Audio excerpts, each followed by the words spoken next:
Queridos alumnos, vamos a empezar esta primera clase que es justamente, bueno, en la materia de cirugía de abdomen y coloproctología vamos a ver varias patologías de resolución quirúrgica, ¿ya? Y vamos a poner énfasis en las más importantes, ¿no? Como el abdomen agudo, el trauma abdominal, etcétera, ¿no? Que su vida profesional justamente va a ser las que más van a seguramente enfrentarse. Vamos a grabar esta reunión por motivos de que la universidad me pide, entonces empezamos a hacer justamente esa grabación. Y bueno, como les decía, bienvenidos aquí al semestre de cirugía de abdomen y coloproctología. Vamos a tomar y tocar esas patologías quirúrgicas que van a estar enfrentados ustedes en su vida diaria y obviamente vamos a hacer más énfasis en aquellas que ustedes van a ver. Les voy a pasar la presentación ahora y siguen uniéndose. Denme un segundito, vamos a admitir a algunos de sus compañeros. Y voy a pasar la presentación en este momento. Me van a indicar si es que es visible, por favor.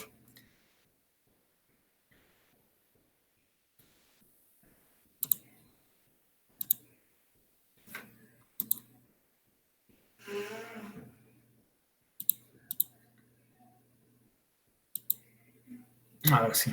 Creo que la tienen visible. Confírmeme, por favor. Sí, Doc, se ve. Bien, nuestra primera clase es justamente defectos de pared o lo que es pared abdominal.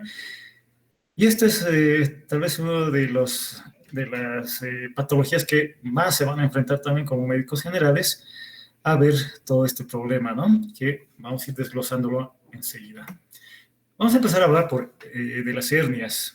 ¿Ya? Y las hernias son justamente las protrusiones o salidas que pueden ser de forma permanente o pueden ser de forma transitoria, justamente de vísceras o algún tejido a través de un orificio o un defecto de pared.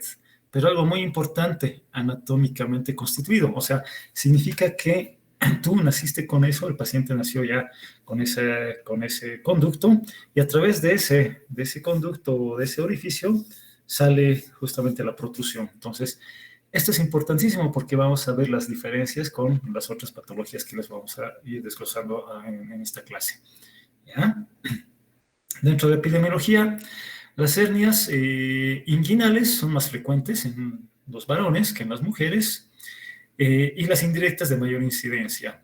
En cambio, en las mujeres, las hernias crurales, que son diferentes, son de mayor incidencia que en los varones. Y bueno, ahí en su libro de Michels, que es el libro que vamos a manejar en este semestre, el de cirugía de Michels, te indica ahí las variables, ¿no? Que pueden ser incluso 7 veces más en mujeres que en varones, las hernias crurales, ¿ya? Así que tenemos ya la epidemiología. La hernia, al ser una protrusión o una salida del contenido abdominal a través de un orificio preformado, tiene constituciones, o sea, está constituido por varias partes. Tenemos un anillo inguinal, ¿ya? Que se denomina boca, ¿ya? Que es a través donde sale la hernia. Tiene un cuello, ya es el mismo saco herniario en sí, ¿no? Ya tiene un cuello, tiene un cuerpo, ¿ya? Tiene un cuerpo, y tiene un fondo. Y aparte tiene un contenido, esa hernia, esa protrusión. Entonces, esas son las características anatómicas clásicas de todas las hernias, no solo de las inguinales, las crurales, nada. Todas las hernias son constituidas por lo mismo. Un anillo inguinal, un saco herniario que tiene un contenido y ese saco tiene un cuello, un cuerpo y un fondo. ¿Ya? O sea que eso es muy, muy, muy básico y muy sencillo de recordar. ¿Ok? Vamos a tener unas definiciones importantes sobre lo que son las hernias. Estamos hablando de hernias en general. Y justamente en su libro de Michels también está todo esto descrito, que hay hernias que son reductibles y hay hernias irreductibles. O sea, lo macro, lo primero es ver si se reducen o no se reducen. ¿Qué significa eso? Las reductibles es cuando puedes reinsertar o reintegrar a la cavidad su contenido. O sea, ha salido, ha protruido, y tú haces que ingrese hacia la cavidad abdominal. Eso se llama reductible, o sea, entra en este sentido. ¿Ya? Las irreductibles, en cambio, son aquellas que no vas a poder hacer ingresar la salida, la protrusión hacia lo que es hacia la cavidad.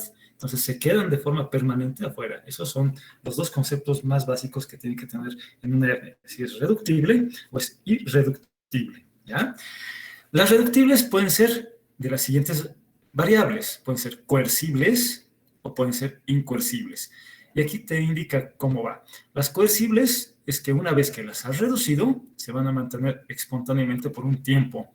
Y ante algún efecto o factor de presión intraabdominal, van a salir después de un tiempo. Entonces, esas son coercibles.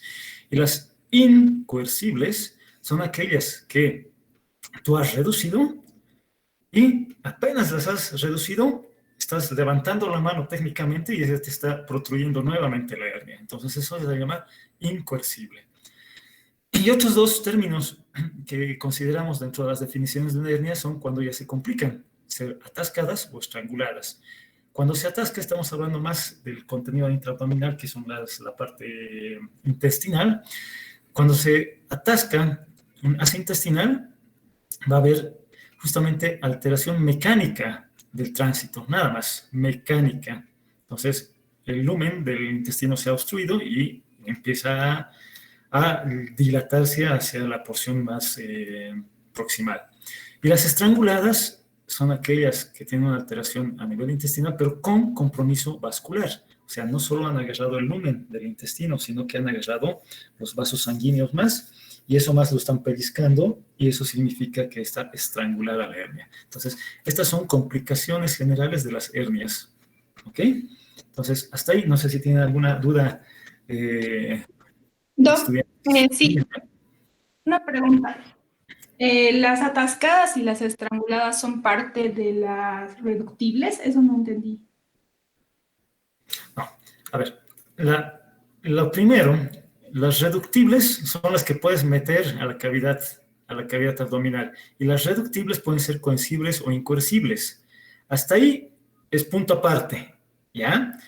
Las complicaciones de las hernias son cuando ya no son reductibles, más bien son irreductibles, y son atascadas y estranguladas. Entonces, aquí tal vez en la diapositiva tendría que haber colocado irreductibles aquí arriba, y están las atascadas y estranguladas. ¿Ahora sí entendido?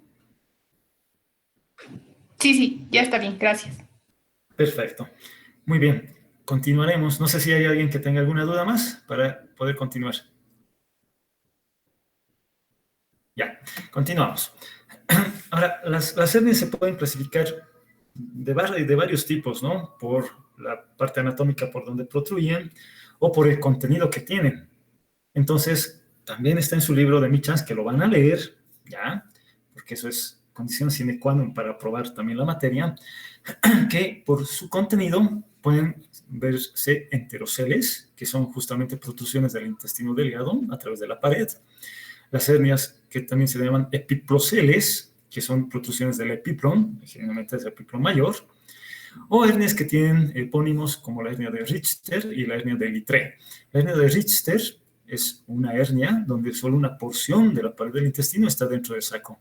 En pocas palabras, esta hernia de Richter podría catalogarse como una atascada, así de simple, ¿ya? Y la hernia de Littré es cuando esta estructura que se denomina divertículo de Meckel, que en próximos capítulos lo vamos a ver, se encuentra justamente contenido en el saco herniario. Entonces, son dos epónimos donde encontramos descripciones precisas de qué tipo de hernia es, ¿ya? Entonces, enterocele es eso, epiplocele es del epiplón, de Richter y de Littré. Ya son las más clásicas, ¿no? Hay otras que vamos a ir desglosando también, pero estas son las más clásicas que tienen que estar en su cabeza. Vamos a ir ya desglosando ahora sí las patologías más comunes, y dentro de esas está la hernia inguinal. Como pueden ver, la foto es generalmente los varones, ¿no? Y puede haber incluso en contenido escrotal, la hernia inguinal. Entonces pueden verla como está en la foto. Pero vamos a ir desglosando. Acuérdense también de de lo que es la parte histórica, ¿no? Ambrosio Paré, quien ha sido uno de los primeros descriptores médicos en lo que es las hernias inguinales, ha ido haciendo justamente sus tratados para poder reducir estas hernias de maneras mecánicas e incluso de maneras quirúrgicas. Entonces, hay un poco de historia que siempre me gusta hablar, porque si no conocen su historia no van a saber cómo ha ido todo evolucionando. Y hay algunos tratados donde se veían, ¿no? Cómo tenían que agarrar a los pacientes que tenían hernia, o incluso en las grandes escuelas de medicina en Europa también se hacía justamente esas reducciones, e incluso la parte quirúrgica, el tratamiento quirúrgico, ¿no? Con el escaso material que tenían en esa época. Entonces, más o menos es eso. Y el padre de las hernias van a verificar, está ahí descrito como Ambrosio Paré, ¿ya? La anatomía es importante. Todo lo que es cirugía se basa mucho en anatomía. Entonces se van a acordar del doctor Pacheco, que les decía, tienen que recordar la anatomía, había sido para algo, ¿no? Entonces, aquí en la patología quirúrgica, todo este semestre se van a acordar de anatomía, y lamentablemente conmigo vamos a hacer un recordatorio anatómico primero de todas las patologías. Entonces, dentro de la parte anatómica está descrito un cuadrilátero que se llama de Fauchart o Fauchart, si quieren nombrarlo. Entonces, donde también está en su libro, donde tienes unas líneas. Estas líneas están descritas de la siguiente forma. Arriba tienes una línea horizontal que va a pasar por debajo de las dos espinas ilíacas anterosuperiores. La de abajo va a pasar por ambas espinas pubianas. Entonces ya tienes las dos líneas horizontales. Y dos laterales.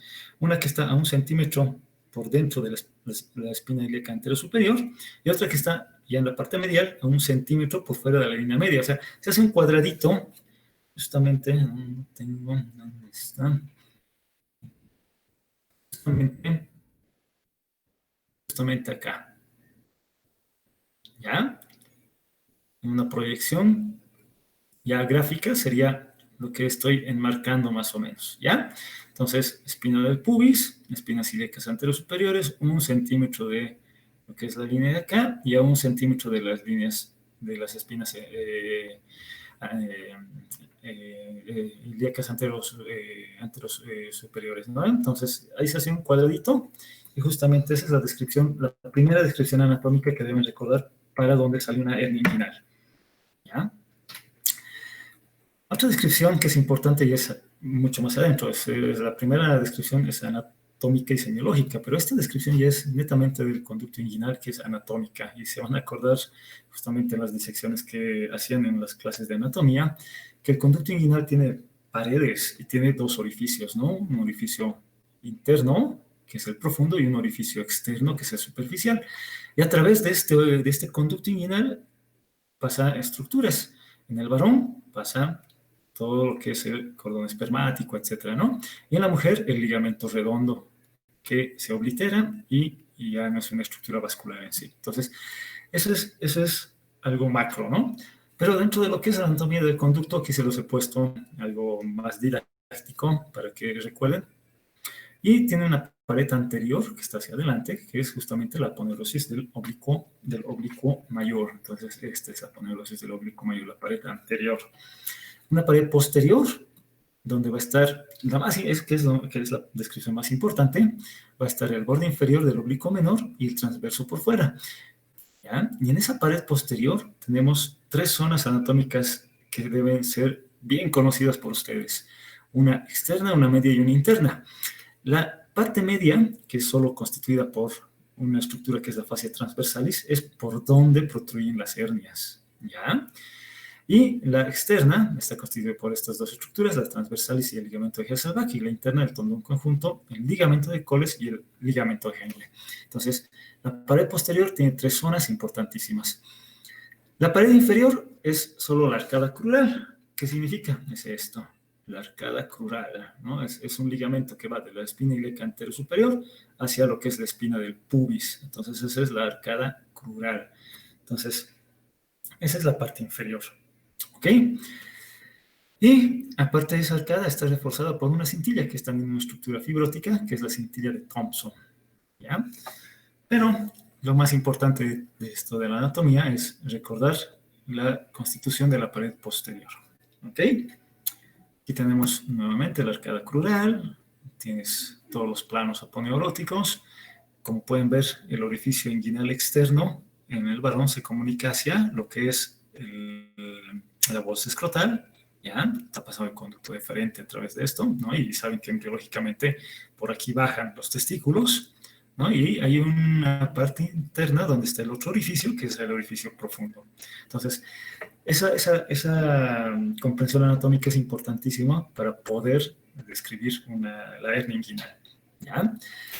Y dos autores, Hesselbach, que es uno de los primeros, ha descrito triángulos justamente en las proyecciones de la pared posterior.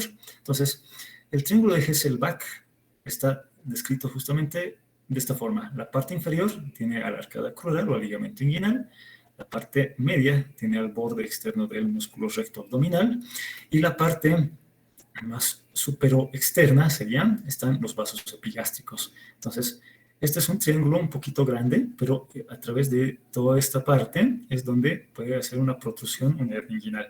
Pero otro autor, que es William Hessert, ha hecho que ese triángulo que era más grande se vuelva un poquitín más pequeño, donde abajo sigue la arcada inguinal, la descripción, por dentro sigue el borde externo del recto, pero aquí lo ha hecho un poquito más pequeñito. Ha hecho que en la parte superior esté el borde inferior del oblicuo menor y el transverso. Entonces, ahí hace justamente la proyección que te da este triángulo hacia lo que es la pared posterior que hemos descrito acá, justamente caiga en la parte media, ese triangulito, y es donde la mayor parte de las hernias inguinales de características directas protruyen. ¿Ya? Ahorita vamos a ir describiendo todo eso. Y esto justamente lo que les decía, lo que les hablaba, lo que les comentaba. Corbellini, un autor italiano, en 1905 hace una clasificación que esta es la más didáctica para ustedes dentro de lo que son las clasificaciones de la hernia inguinal. La clasificó en indirecta, la clasificó en directa y en mixta o en pantalón, ¿ya? Que es la sumatoria de las dos anteriores. Pero ¿qué es la hernia inguinal indirecta? Esta hernia inguinal indirecta, vamos a retroceder un toquecito por acá, es aquella que va a protruir a través del orificio o conducto inguinal profundo o interno. Este es el asa intestinal y se va a meter por acá y recién va a salir. ¿Se ubican? Por el orificio protruye, la indirecta. En cambio, la directa va a protruir por la pared posterior, justamente a través de la fascia transversalis. Entonces, ya no agarra el orificio, que está más o menos a esta altura, sino va a ir directamente a atravesar la pared, que está debilitada, y va a ser la protrusión. ¿Ya? Quiero que quede bien claro eso. Si tienen alguna duda, en este momento es que me pueden cortar. Díganme, ¿tienen alguna duda hasta ahí?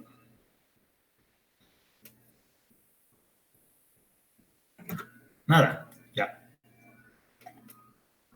A ver. Y los otros nombres de las hernias, tanto directa como indirecta, son estas.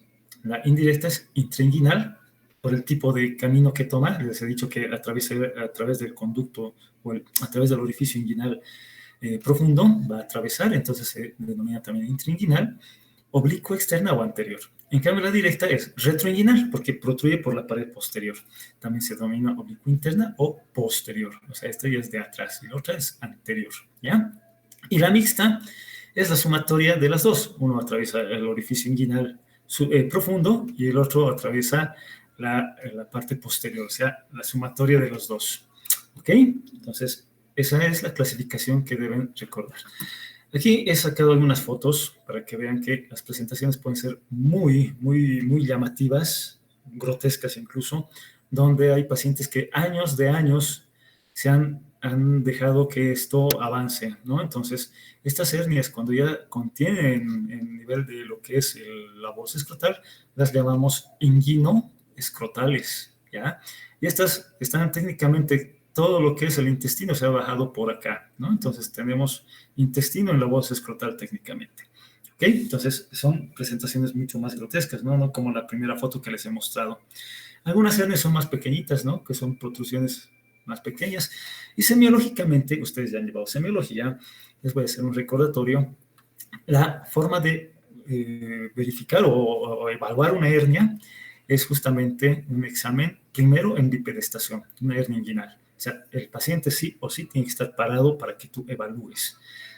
Le haces bajar la ropa interior de forma adecuada y siempre considerando la parte del pudor del paciente, ¿no? Y verifica si hay asimetría en las dos regiones cuando está parado. Y hay dos descripciones que están en su libro de Michans, de maniobras, que justamente una es Andrews, que es un autor anglosajón, que ha descrito una maniobra que es similar a la de Landívar, que es un autor más latino, que técnicamente el Andrews 1 y el Andrews 2 es lo mismo que el Landívar 1 y el Landívar 2, ¿ya? Solo que un autor es norteamericano y otro es latinoamericano, así que ahí va quién fue primero, el huevo o la gallina. La cosa es que están los dos descritos. En su libro está esta maniobra, la de Andrews, pero ustedes tienen que acordarse que también pueden encontrar en otra literatura como Landívar. ¿Qué significa la maniobra de Andrews o Landívar? Primero, reducimos la hernia. Como pueden ver, acá se hace una reducción, reducimos la hernia inguinal y obstruimos el orificio inguinal superficial con el dedo, como pueden ver en la gráfica. Y hacemos que el paciente haga una maniobra de Valsalva, aumente la presión abdominal. Entonces, hace que esto protruya. Si el dedo, con este dedito, este dedo, digamos, entrado, si ante la maniobra en este dedito se siente la protrusión golpeando la punta de tu dedo, significa que es una hernia que es indirecta porque está atravesando el orificio inguinal y está cargando todo lo que es el conducto inguinal. Pero si sientes que está en la parte dorsal o anterior o como has ingresado tu dedo, pero no es la punta del dedo, sería una hernia inguinal directa, porque está protruyendo directamente de la pared posterior. Entonces, maniobra de Landívar 1 es cuando son hernias indirectas y maniobra de Landívar 2 es cuando son hernias directas, ¿ya? Son maniobras semiológicas que muchas veces y muchos de mis colegas en cirugía ya no los están utilizando y les piden ecografías, pero lo ideal es ser, pues, un médico completo, ¿ya? Y la otra maniobra semiológica que también está en su libro de Michans es la maniobra o el procedimiento de Lasson, que también lo mismo, haces que reduzcas la hernia, ¿ya? Y también obstruyes el orificio inguinal superficial y le pides al paciente que haga una maniobra de Valsalva y ya no sientes, bueno, vas a sentir igual, pero ya no te interesa mucho dónde sientas en el dedito la protuberancia, sino vas a visualizar directamente cómo se forma la hernia. Una hernia directa se visualiza una formación redondeada, ¿ya? Y una hernia indirecta se visualiza una protuberancia que va creciendo de arriba hacia abajo en forma, que les digo, ovoide, ¿ya? Como un choricito, así para que se ubiquen. Va creciendo de esa forma. Entonces, esa se llama maniobra de Lasson. Las hernias que son redondeadas se consideran directas y las hernias que son más alargadas se consideran hernias indirectas. ¿Ok?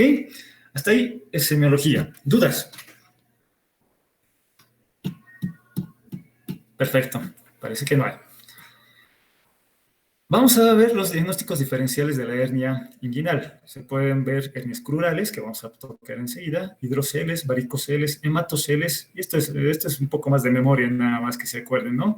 Y los tumores de pared, que son los lipomas, ¿no? Entonces son crecimientos que van a encontrar a nivel de la región inguinal como levantamientos, entonces pueden ser sus diagnósticos diferenciales. Si es que no has hecho una buena evaluación, puedes toparte ante cualquiera de estos problemas, ¿ya? ¿Cuáles son las complicaciones? Las complicaciones es lo que les decía, ¿no? O sea, los enteroceles en sí, porque cuando protruye ya el intestino a través de un anillo herniario a nivel inguinal, puede producir lo que les he dicho, un atascamiento o una estrangulación. Hay una hernia que se llama en W de Waldeyer, que justamente entra doble asa. Miren que esta es un doble asa, y hace no solo un atascamiento, sino hace una estrangulación, o sea, te complica mucho más. Así que esas son las complicaciones que tenemos, atascamiento y estrangulación, ¿ok? ¿Cuál es el tratamiento de las hernias inguinales? Antiguamente se consideraba hacer una herniorrafia, que significa que es afrontar con sutura todos los planos aponeuróticos y musculares para reforzar el defecto una vez introducida la hernia, ¿no? O sea, tienes que reducir, meter la hernia, o sea, el saco herniario al abdomen y recién reforzar toda la pared. Habían muchas técnicas, están descritas en su libro, eso ya es de museo, les diré, aunque yo cuando me he formado he utilizado varias de estas en el Hospital de Clínicas aquí en La Paz. De todas formas, la herniorrafia ya no lo utilizamos como un tratamiento de elección, sino utilizamos la hernioplastía. Y la hernioplastía consiste en la colocación de una malla de polipropileno. Muchos de ustedes han sido mis alumnos el semestre pasado y hemos llevado materiales, ¿no?, de sutura. Y se acuerdan que dentro de algunos materiales teníamos el polipropileno, que justamente es el plástico, ¿no? Entonces, estas ya están de esta forma, diseñadas, trabeculadas, y de acuerdo a la marca pueden ser mucho más grandes o mucho más pequeñitas y tener mejor resolución. Como pueden ver, es un plástico que es muy flexible, ¿ya? Y se le coloca justamente encima del defecto, cuidando las estructuras anatómicas para colocar esto.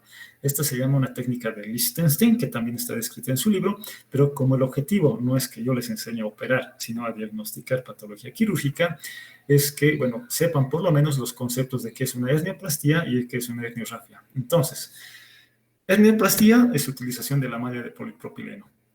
Y herniorrafia es solo colocar la sutura aproximando la pared. Desventajas. El colocar solo la sutura hace que haya mucha tensión a nivel de la pared. Y la recidiva es mucho mayor. En cambio aquí, sin hacer aproximaciones y solo colocando esto que va a fibrosar un tejido más duro, no va a haber problemas de recidivas, digamos, a largo plazo, o la recidiva va a ser mucho menor, ¿ya? Entonces, lo ideal es justamente hacer hernioplastías. Aquí tenemos algunas fotos de algunas cirugías que hice, ¿no? Aquí el cordón espermático en el varón siempre hay que diferenciarlo, hay que tratar de encontrar la hernia. Generalmente la hernia, el saco herniario está al lado del cordón espermático, o sea que hay que ir decolando con mucha calma. Y una vez que encuentras el saco herniario y el cordón están diferenciados, puedes hacer ya óptimamente la reducción, o incluso puedes seccionar esto y cerrarlo y meterlo a la cavidad donde corresponde. Pero en varones siempre cuidamos esto. En las mujeres, que es muy raro, ¿no?, una hernia inguinal, pues vamos a encontrar una estructura fibrótica que no hay mucho problema, porque aunque seccionemos esa estructura fibrótica, que es el ligamento redondo, no va a pasar nada, digamos, ¿no? En cambio, en un varón lo vamos a dejar como amigato, sin futuras generaciones, ¿verdad? Entonces, lo que hay que hacer es justamente eso. Vamos a lo que es la hernia crural. A ver, antes de pasar a la hernia crural, ¿hay alguna duda de hernias inguinales?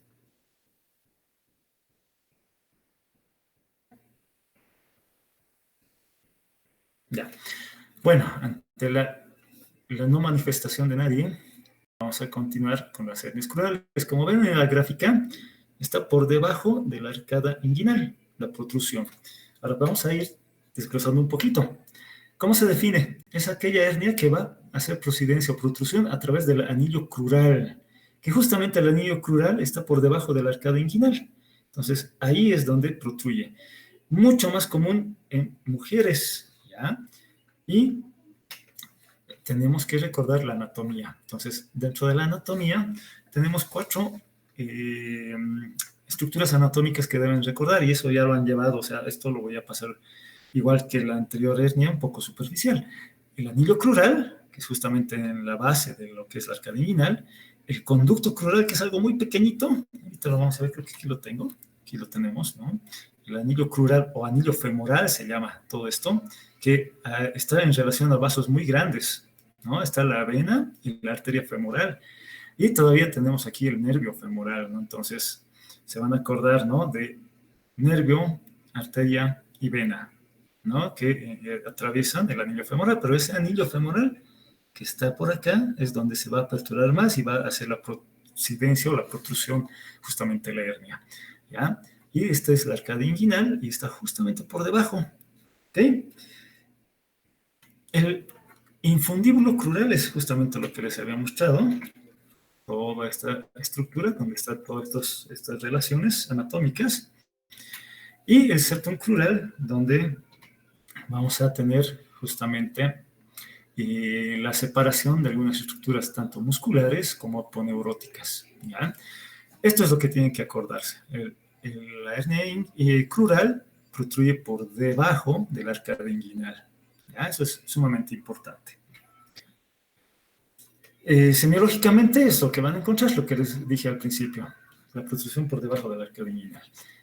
Y dentro de los diagnósticos diferenciales, una hernia inguinal, las varices de la zafra interna, porque está mucho más abajo, abscesos del psoas, que también está mucho más abajo, procesos de adenopatías, ¿no? Una adenitis crural, o también como formaciones de lipomas, ¿no? Como lo que hemos visto en la hernia inguinal, también pero lipomas que se ven un poco más abajo, que se llaman lipomas crurales. Entonces, esos son los 5 diagnósticos diferenciales. También se clasifican las hernias crurales, al igual que las hernias inguinales.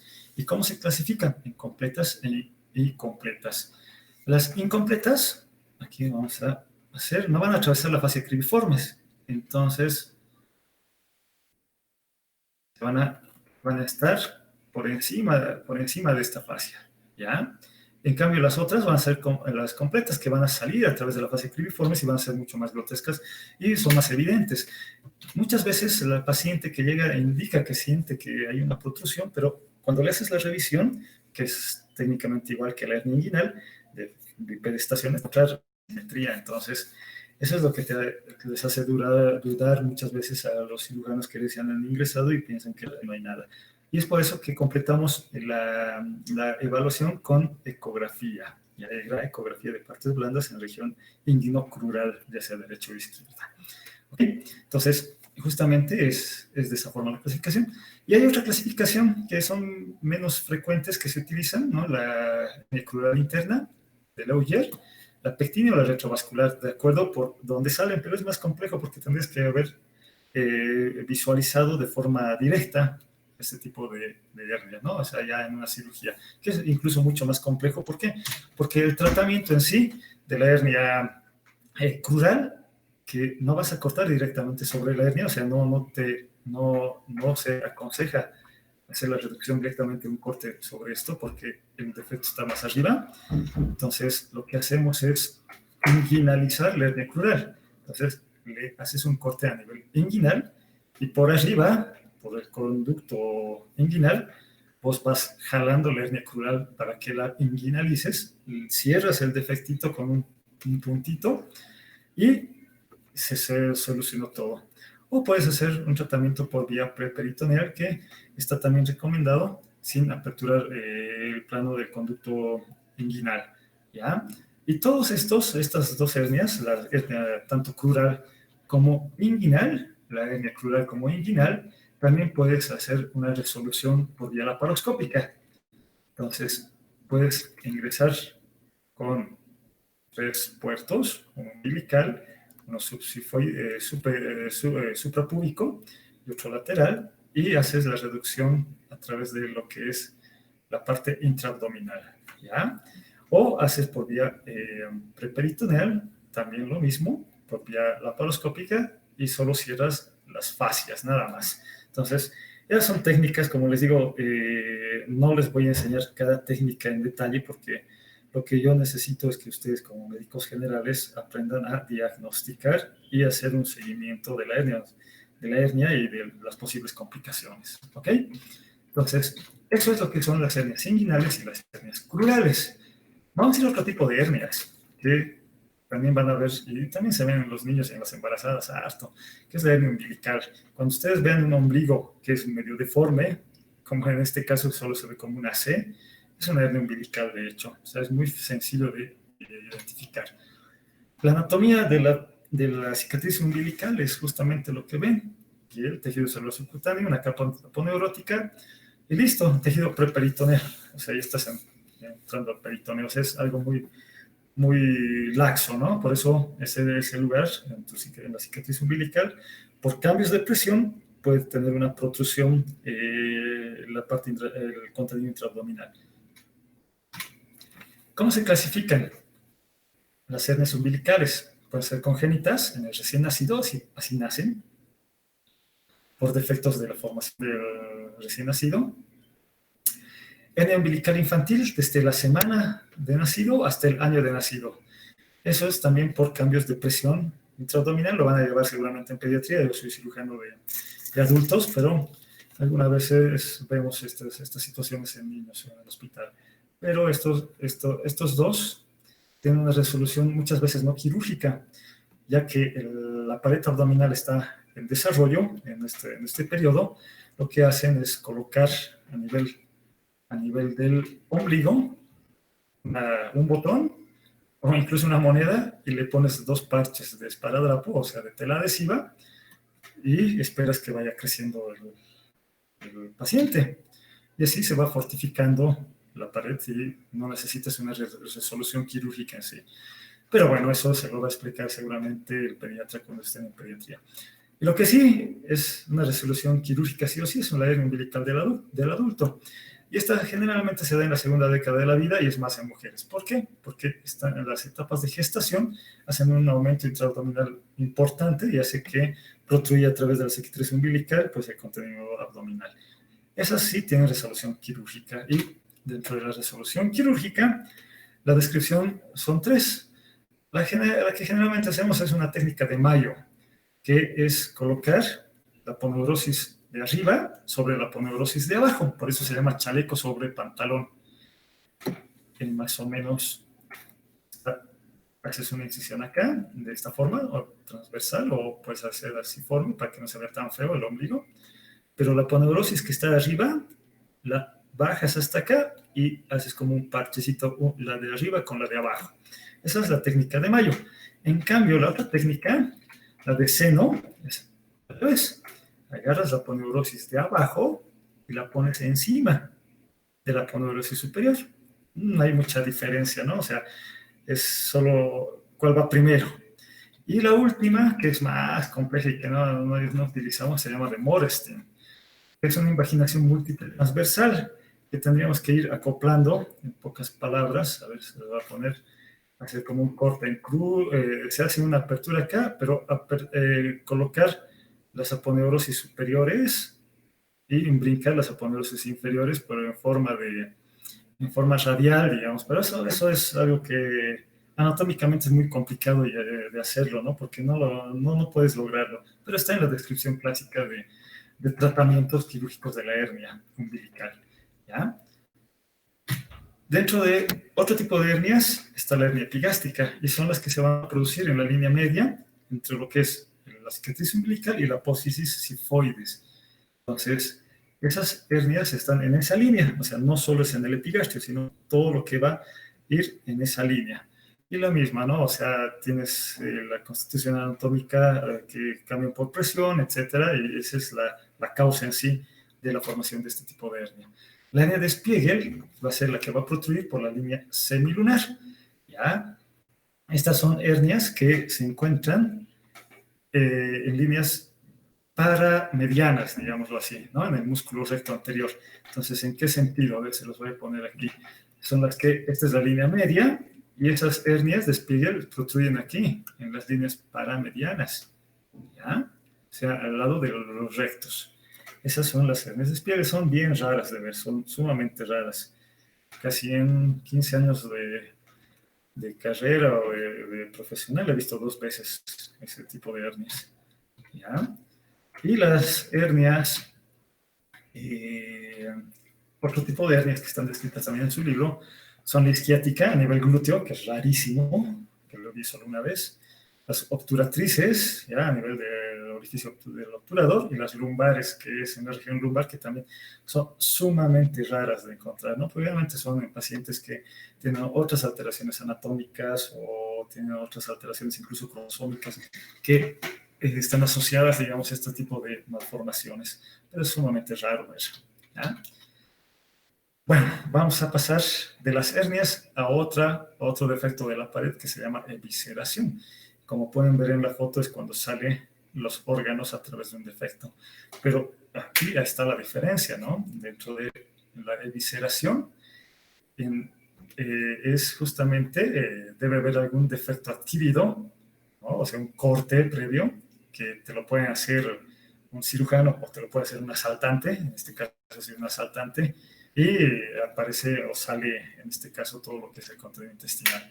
Dentro de lo que es la clasificación, se clasifican en grados, el grado 1, el grado 2 y el grado 3. El grado 1 no va a alcanzar el nivel de la piel. Aquí vemos el grado 1, ¿no? O sea, aquí ha habido un defecto quirúrgico, o sea, se ha hecho una cirugía, se cierra y empieza a protruir todo eso, tratando de salir, pero no ha sobrepasado el nivel de la piel.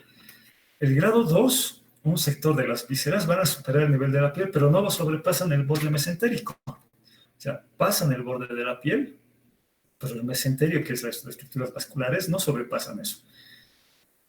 Y el grado 3, sí. El grado 3 pasan todo lo que es el borde de la piel e incluso el borde mesentérico va a pasar el borde de la piel. Entonces eso ya está como en la primera foto, ¿no? Este es un grado 3. Está el intestino, está su meso, está todo y eso ya es considerado un grado 3, ¿ya? Entonces eso se llama o se denomina evisceración, donde está expuesta la cavidad abdominal hacia el medio ambiente técnicamente, ¿ok? Otro concepto dentro de lo que son los defectos de la pared es la eventración, y aquí vamos a hacer una comparación en lo que son las hernias, porque las eventraciones también se llaman hernias incisionales. ¿En qué sentido? En esto, justamente en la definición. La salida o protrusión del contenido abdominal a través de un defecto está ahí, casi parece una hernia, pero en este caso es adquirido. No es un conducto anatómicamente constituido como era la hernia. En este caso, todo lo que es la hernia está acá, pero la única diferencia es que sale a través de un defecto adquirido, y que es generalmente una laparotomía o un corte de la cavidad abdominal previa. ¿Cuál es el tratamiento? Bueno, aquí han visto, ¿no? Aquí hay una cicatriz de una cirugía, la piel está muy bien cicatrizada, pero aquí se ve una protrusión. Entonces, el antecedente quirúrgico más esta protrusión te hacen pensar que es una eventración o una hernia incisional, que también se llama así, ¿ya? ¿Cuál es el tratamiento? Generalmente es quirúrgico, ¿no? ¿Y qué hacemos? Colocar esa malla de polipropileno, que es grande, en este caso usamos mallas mucho más grandes en tamaño, y tenemos que tratar de cerrar todo este defecto, reduciéndolo, metiéndolo y buscar los planos aponeuróticos adecuados y meter una malla ahí. Eso es el tratamiento de la eventración. Pero hay algunos pacientes que tienen cirugía por aquí, cirugía por aquí, cirugía por aquí y tiene múltiples huequitos y eso es más complejo de cerrar y muchas veces quedan todavía con los defectos a pesar de que has operado, ¿ya? Entonces, esa es la definición de lo que es la eventración. Aquí, incisión quirúrgica y aquí hay la deformidad. Incisión quirúrgica y deformidad, ¿no? O sea, la protrusión. Listo. ¿Qué dudas tienen ante todo lo que hemos visto sobre defectos de pared abdominal? Yo tengo una duda, Doc. Respecto a la malla de polipropileno, ¿no hubo algún caso en el que tal vez creció tejido de manera normal y se hizo un tumor y cubrió, digamos, no sé, la malla? Les voy a explicar la función de malla. La malla, aquí está. La malla de polipropileno, como pueden ver, es como un plástico. El polipropileno es un plástico, ¿ya? Y es sólido, flexible, bien flexible. ¿Y qué es lo que hace estas trabéculas de la malla? Cuando tú pones sobre un tejido vivo, hace que entre este tejido vivo empiece a formarse cicatrización. ¿Ya? O sea, la fase de cicatrización, que es la primera, la inflamatoria y demás cosas, hace que toda la fase de cicatrización se forme en esta malla. Y ese tejido de cicatrizar sobre la malla, o alrededor de la malla, hace que refuerce la pared abdominal. O sea, esa es la función de la malla. En realidad no forma un tumor, forma tejido de cicatrización en la malla. Y ese tejido de cicatrización es más sólido y refuerza la pared. Esa es la función de la malla. Ahora, obvio, como es un cuerpo extraño y a nadie le han metido un plástico y nadie sabe si va a rechazarlo o no, tiene ese problema. Algunos pacientes, de 100,000 pacientes, uno puede rechazar la malla. Entonces, el rechazo de malla hace que el proceso de cicatrización quede en la fase inflamatoria todo el tiempo. Entonces, nunca consolida el tejido de cicatrización completamente y todo está en fase inflamatoria. Entonces, se vuelve eritematoso todo eso, doloroso. ¿Y qué es lo que hay que hacer? Hay que retirar la malla, lamentablemente, y pasar a lo que es una herniorrafia. ¿Ya? O sea, sería la otra alternativa. Pero es raro, ¿no? O sea, los rechazos a malla son muy raros, pero hay. O se puede infectar, ¿no? O sea, está en fase inflamatoria esta malla y se puede infectar. Y hay una sobreinfección agregada en cuerpo extraño, es peor todavía. Hay que sacar la malla. ¿Alguna otra duda?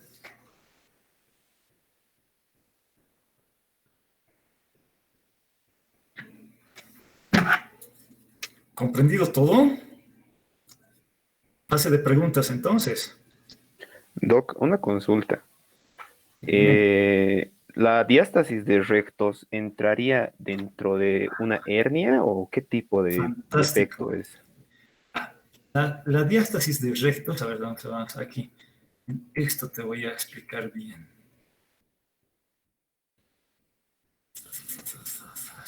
La diástasis de rectos en sí no es una hernia. Es un defecto donde se separan los planos aponeuróticos y los dos músculos rectos de la línea media. Recordar, a ver dónde estamos, aquí en esto, aquí más o menos, ya. Está la línea media, los rectos anteriores están por acá, ¿no? Todito esto, pero se imbrican acá. La diástasis de rectos, por definición, no encuadra una hernia. ¿Por qué? Porque la hernia es la protrusión o salida del contenido abdominal a través de un defecto, ¿no ve? De un defecto previamente formado o anatómicamente constituido. En este caso está todo sellado acá. No debería haber ningún conducto ni nada. Y esto empieza a separarse. O sea, de acá hasta el apéndice sifoides, que está por acá más o menos, los músculos rectos se empiezan a separar. Esto se ve muy frecuentemente también en las mujeres posparto. Y como no tiene una diástasis de recto, un anillo, o sea, ¿se acuerdan que hemos hablado de la constitución de las hernias? Tiene que tener por lo menos un anillo. Esto no tiene un anillo en sí, solo es la separación de las aponeurosis. Entonces no entra como una categoría de hernia. Por eso se llama diástasis de rectos, o sea, separación de los dos músculos rectos de la línea media, produciendo justamente un prolapso. Al producir este prolapso acá y al no tener un anillo, no tiene complicaciones las diástasis. O sea, a este nivel ni siquiera las asas intestinales estarían. Está el estómago, que tampoco va a salirse por ahí, o el epiplón, que está desde acá hasta acá pegado. O sea que la complicación de una diástasis de rectos no existe. Y generalmente cuando hacemos una cirugía de diástasis de rectos es una cirugía estética. ¿Por qué? Porque al paciente no le gusta o le hace doler un poco porque se siente que le duele o hasta psicológicamente te dicen eso, ¿no? Pero la cirugía de diástasis es una cirugía estética netamente. No produce complicaciones en sí. ¿Ya? Esa es la diferencia. ¿Aclarada la duda?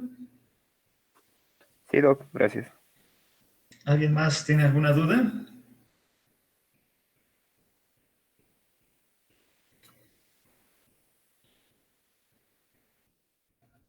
Ya. Pero nuevamente, repetirles esto, que cuando son mis médicos de guardia en el hospital de Nuestra Señora de la Paz, que empiezan a hacer turnos, la parte de lo que es la clasificación de las hernias inguinales no tienen que olvidarse, pueden ser directas o indirectas, y acordarse por dónde protruyen. Y acordarse justamente las complicaciones, ¿no? Porque una hernia que se reduce, no lo vas a llamar al cirujano a las 2 de la mañana en domingo, ¿no ven? Para decir, tengo una hernia. Una hernia que no se reduce y ha cambiado la coloración incluso en la piel, se vuelve medio morada la piel de la región inguinal, eso sí es importante llamar al cirujano, ¿ok? O sea, eso es como un consejo más que nada en todo lo que están formándose, porque muchas veces cuando hacen guardias, todo quieren derivar y todo quieren que se los valoremos, ¿no? Así que por eso ustedes están estudiando medicina y tienen que saber en qué momento está complicado algo y en qué momento no está, para acudir a la especialidad. ¿Ok? ¿Alguien más quiere hacer alguna pregunta? Dime, dime.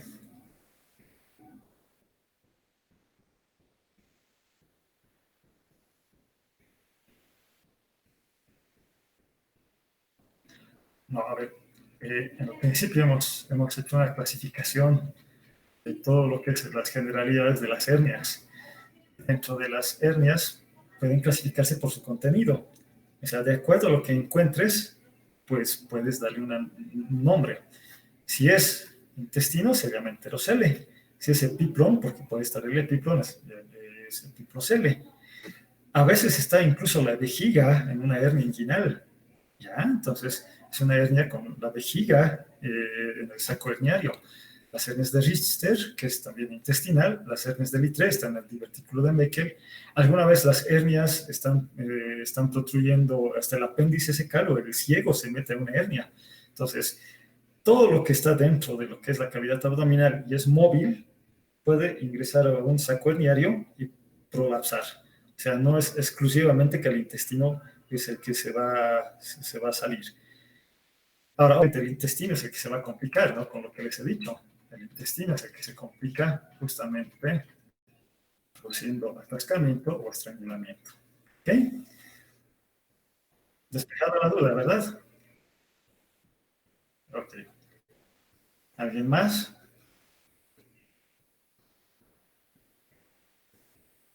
¿Alguna vez en mi formación hemos encontrado hernias inguinales con protrusión de la vejiga, como les estaba comentando? Y aquí está el pubis, en teoría aquí está la vejiga, y en las mujeres el orificio crural está por acá cerca. Entonces la vejiga, que también es relativamente móvil, ingresaba por acá en una parte de la vejiga y se podía encontrar una hernia por la vejiga. Y lo que tenía más que nada, aparte de la protrusión, algunas veces era que tenía infecciones urinarias recurrentes. O sea que por eso en medicina nada está dicho, ¿no? O sea, 1 más 1 no es 2. O sea, cualquier sospecha, cualquier duda, cualquier estructura puede, en este caso la vejiga se prolapsaba a través del saco herniario.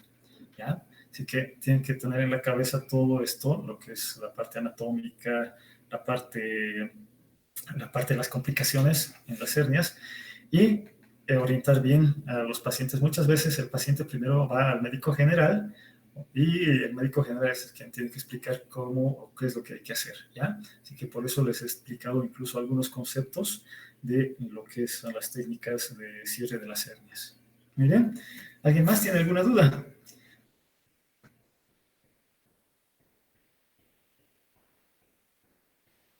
Nadie.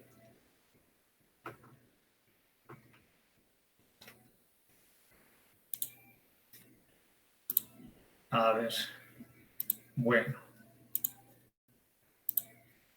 Este semestre todavía no nos han autorizado para hacer la parte de prácticas.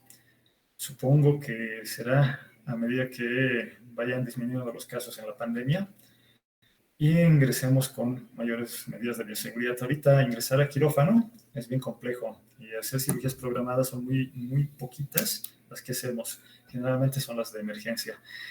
Y bueno, vamos a esperar que la parte de la universidad y bueno, la pandemia nos permitan ya ingresar también a lo que es la parte práctica. De todas formas, vamos a tratar de tener una clase. Voy a sacar algunos videos de cirugías que tengo y que vamos a pedir a algún colega que haya hecho y vamos a ir verificando esas cirugías, ¿ya? Entonces, no sé si tienen alguna duda más para poder concluir la clase y dejarlos descansar. Por si acaso voy a ir mandando tareas de investigación, algunas, otras van a ir teniendo algún tipo de tinte de caso clínico, entonces todas las tareas que se les den van a tener un tiempo de entrega, ¿no? O sea, generalmente les doy más de 5 días de entrega, entonces traten de entregar en el tiempo adecuado, no el último minuto que no les carga justo el internet como el anterior semestre, ¿ya? Y traten de verificar que han mandado. Sáquenle fotos si quieren y por WhatsApp nos vamos a comunicar. Ustedes ya me conocen. En el anterior semestre hemos hecho más o menos la misma hermenéutica. Y de esa forma vamos a verificar cómo van, ¿ya? Y vamos a estar en un feedback de comunicación con todos ustedes y cualquier duda también internamente la podemos resolver. Y también por la plataforma del Classroom, ¿ok?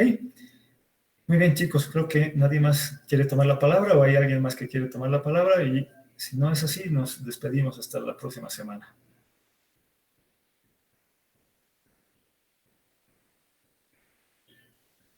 Vale. Bueno, queridos alumnos, los dejo y bueno, quisiera que se hayan comprado el libro de Michans. No sé si lo han conseguido antes de cerrar esta clase.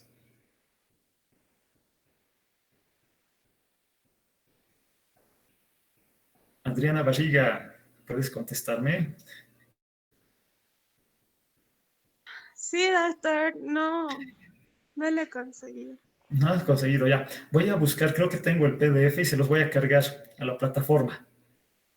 ¿Ya? Y lo van a tener para leer. ¿Alguno ha Gracias, conseguido? doctor. Gracias, Doc. Gracias, doctor. Gracias, Doc. Gracias, Ya, doctor. perfecto. Chicos, se los voy a pasar y les voy a pasar las tareas también, ¿ok? Bueno, buenas tardes y pásenla tranquilos esta tarde. Hasta la próxima. Hasta luego. Hasta luego. Hasta luego, doctor. Hasta luego, doctor.